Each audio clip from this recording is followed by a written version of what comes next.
So, run for governor. I can cross that off my bucket list.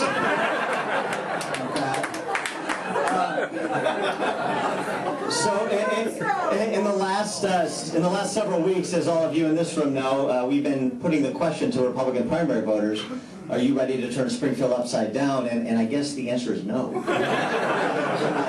See, this is why I don't practice law, because I was supposed to learn in law school that you don't ask a question that you don't know the answer to.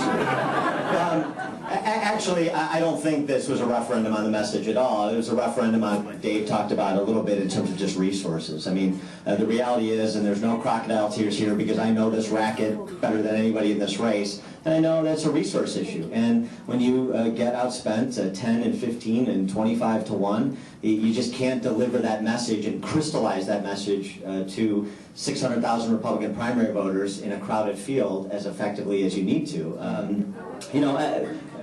I take some solace in the words of Robert Browning, my favorite poet. I have a favorite economist. I have a favorite poet. I kind of live a lonely life. But in a poem called Rabbi Ben Ezra, Browning writes, "What I aspire to be and was not comforts me."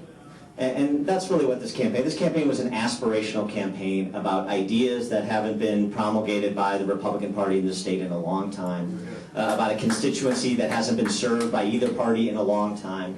And so, the ideas and the fight continues on beyond one single election, and it transcends any individual candidate, myself included. As great as I am, it does transcend me.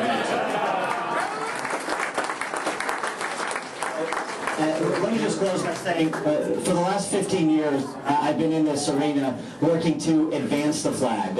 Conservative reformers in this state and some in our party have been too content over the last 15 years to just wave the conservative reform flag and not get about the politics of actually advancing public policy, and that's why we haven't seen a lot of conservative reform policy reflected in the laws that govern this state.